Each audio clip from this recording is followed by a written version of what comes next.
Hey everyone, Matt Stepp with Dave Campbell's Texas Football here with my Week 10 3 from Thursday. We'll start with my game out in Santo, Texas, Class 2A Division II matchup there in District 8-2A Division II, and it was the Lindsay Knights knocking off the Santo Wildcats 55-34. A couple of running teams who rely on the option game. Lindsay, led by quarterback Lane Foster, rolls past Santo 55-34. A very efficient offense from the Lindsay Knights. They basically have clinched third place in district play. They had suffered back-to-back losses to Munster and Collinsville, but Casey Jones's Lindsay Knights, despite a lot of injuries, came through with a big road win tonight, 55-34 over the Santo Wildcats. The real key in the key stretch of this game was late second quarter. Santo had just scored to make it 19-14 with under 2 minutes left on the clock. Lindsay drives back down to the field, scores with about 40 seconds left before the half to make it 26-14, and then Santo fumbles the ensuing kickoff. Lindsay falls on the loose ball. One play later, they score again. All of a sudden, it's 33-14 at the half, and basically the game, for all intents and purposes, was over. Congrats to the Lindsay Knights, and appreciate the hospitality there and Santo from myself and Greg Tepper, who was at the game as well. Looking across the state, three big games that caught my attention tonight in Texas high school football. Let's start down in the Rio Grande Valley, the 9-5-6. How about PPR, the PSJA North Raiders, in a battle of unbeatens? Marcus Kaufman's ball club knocks off Corpus Christi Flower Bluff in a defensive slugfest, 19-10. It was a battle of 8-0 teams. It was a great crowd down there in Pharr tonight. And PSJA North, the Raiders, missing their star running back, Ethan Guerra, who was out for the year with an injury. It didn't matter. PSJA North, they step up. Their defense has a monster game against an explosive Flower Bluff offense. They scored late to kind of put the game away. It was 12-3 PSJA North. Flower Bluff scores in the midway through the fourth quarter, about 7 minutes left in the game to make it 12-10. PSJA North drives back down the field. They convert a key 4th and 2 in the red zone. One play later, they punch it in to go up 19-10, and basically the game is over. Congrats to Marcus Kaufman and PSJA North. It looks like they're going to have a 10-0 regular season.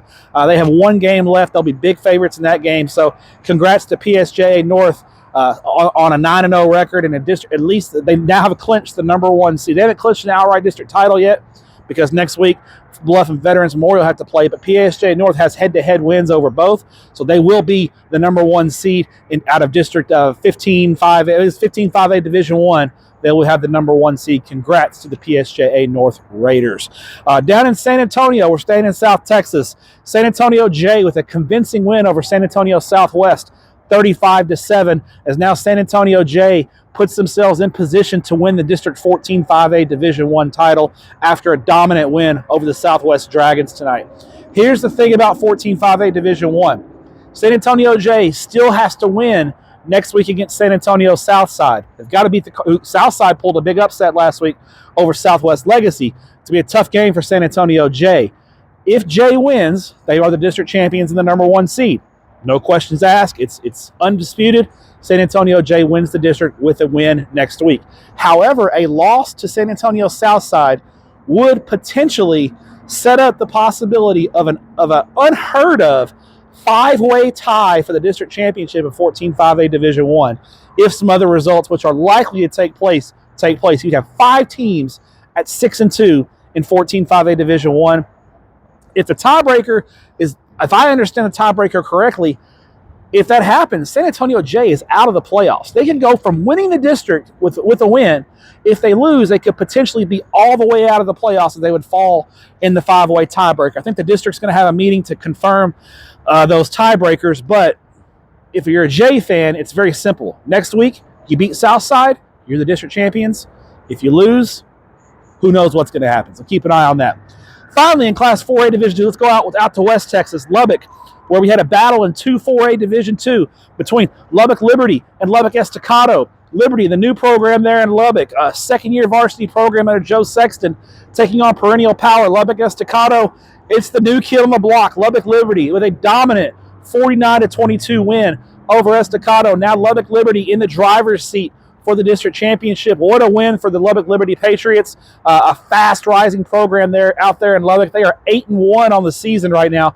Their lone loss is to unbeaten Midland Greenwood to close out non-district. But Lubbock Liberty Looks like they're going to have the number 1 seed in the playoffs.